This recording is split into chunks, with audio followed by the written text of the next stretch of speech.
Hello students, how are you? Again, I am here to help you. तो बेटा आप एक बच्चा उसका पूछना था कि मैम इम्पोर्टेंट समरीज। सबसे पहले मैं आपको एक बात बता देना चाहूँगी कि समरीज ओनली समरी जो क्वेश्चन होता है ना right summary of this very poem और जो भी है वो आपके सिलेबस में नहीं है। आपको समरी लिखना नहीं आएगा, आपको सिर्फ समरी अपनी अंडरस्टैंडिंग के लिए समझनी है, पढ़नी है। राइट, आप मेरी बात को फॉलो कर रहे हो कि आपको समरी लिखने का क्वेश्चन 10th में नहीं है, वो 9th में आता है समरीज का। तो आप सिर्फ अपने मतलब कि जैसे आपको पहला क्वेश्चन अटेम्प्ट करना है ना, उसके लिए आपको समरी की समझ होनी चाहिए। जैसे प्रेयर पोएम है आपकी फर्स्ट, तो उसमें आपको समरी अपने मतलब ध्यान में रखनी है, आपने समझ के रखना है कि इस पोएम की समरी क्या है। क्योंकि उसमें अगर आपको पता होगा कि poet is addressing to God, वो मतलब क्या एड्रेस कर रहा है, क्या मांग रहा है भगवान से, वो प्रेयर कर रहा है, क्या प्रेयर कर रहा है।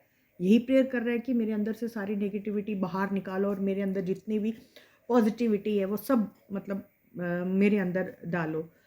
और ये चीज़ आपने मतलब अपने दिमाग में रखनी है, क्योंकि अगर हो सकता है कि who is addressing to God, तो आपको ये पता होगा poet is addressing to God. तो इस तरह आपको सिर्फ समझ के लिए जो आपकी समरी है वो ध्यान में रखनी है, ठीक है। तो बाकी बच्चे जो आपके ग्रामर पोर्शन है ना, वो आपके 13 पार्ट्स में डिवाइड है, ठीक।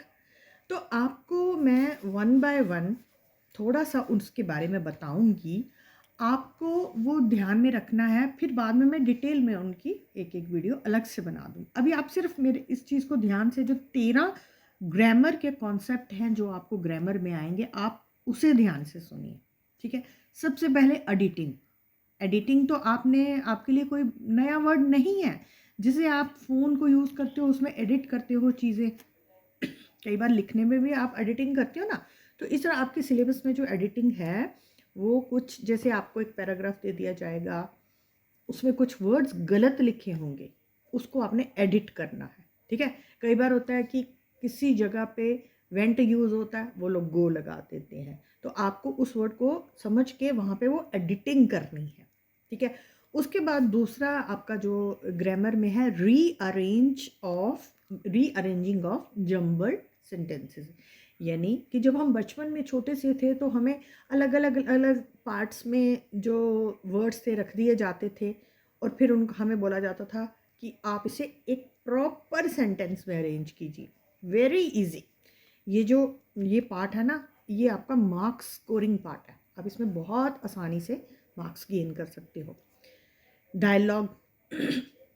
डायलॉग के लिए भी आप मेरी पहले मैंने वीडियो एक ऑलरेडी बना रखी है, आप उसे देख सकते हैं। बट डायलॉग तो आपको पता ही है कि दो लोगों के बीच में होता है। ये भी आप अपने बचपन में चले जाइए और उस चीज़ को याद कीजिए, जब आपको टीचर क्या करती थी, सिर्फ नीचे आंसर देती थी और ऊपर बोलती थी कि इस आंसर का क्वेश्चन बनाओ।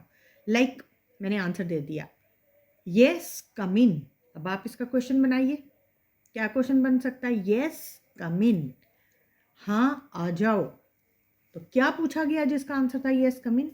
नेचुरली मे आई कम इन सर और मैम, तो उसका आंसर है यस कम इन। और वो जो एक डायलॉग है खाली छोड़ दिया जाता है, और उस डायलॉग को आपको नीचे वाले जो दिया गया आंसर है उसके अकॉर्डिंगली वो फिल करना पड़ता है डायलॉग में, right.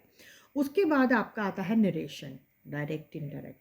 After that models, articles. Models भी आपको पता है, आर्टिकल्स भी आप बचपन से पढ़ते आए हो। अगर आपको डिटेल में करना है तो मैं आपके लिए अलग से वीडियो बनाऊंगी। After that phrasal verbs. Phrasal verbs कि आपको फ्रेजेस दी जाती हैं, एक साइड मैच करना होता है, उसका मीनिंग होता है दूसरी साइड।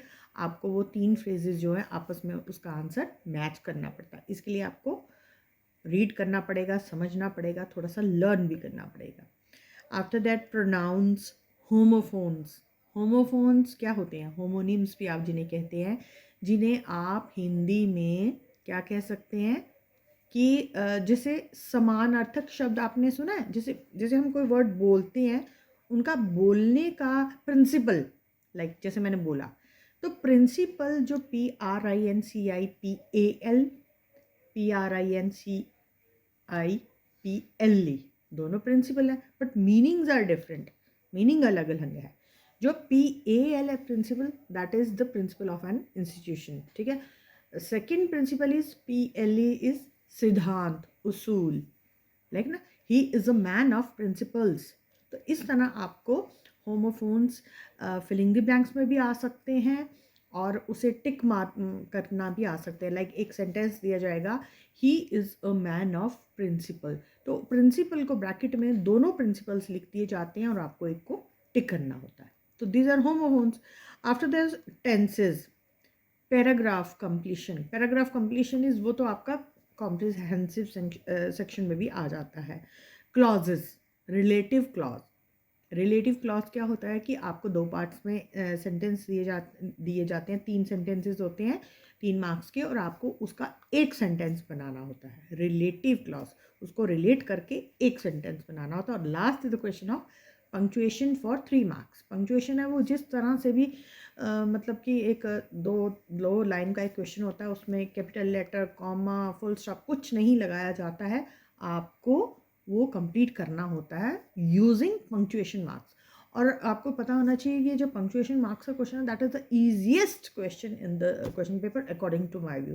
बिकॉज आपको अगर कुछ भी नहीं आता, फुल स्टॉप लगाना तो आता है ना लास्ट में, किसी के नाम का स्पेलिंग जो है कैपिटल लेटर उसका स्टार्टिंग में लिख सकती हो ना, जैसे किसी का नाम है अगर, तो उसको आप कैपिटल लेटर में लिखिए, जो स्टार्टिंग वाला वर्ड होगा बिल्कुल स्टार्टिंग में, सेंटेंस के स्टार्टिंग, उसको कैपिटल लेटर में लिखिए।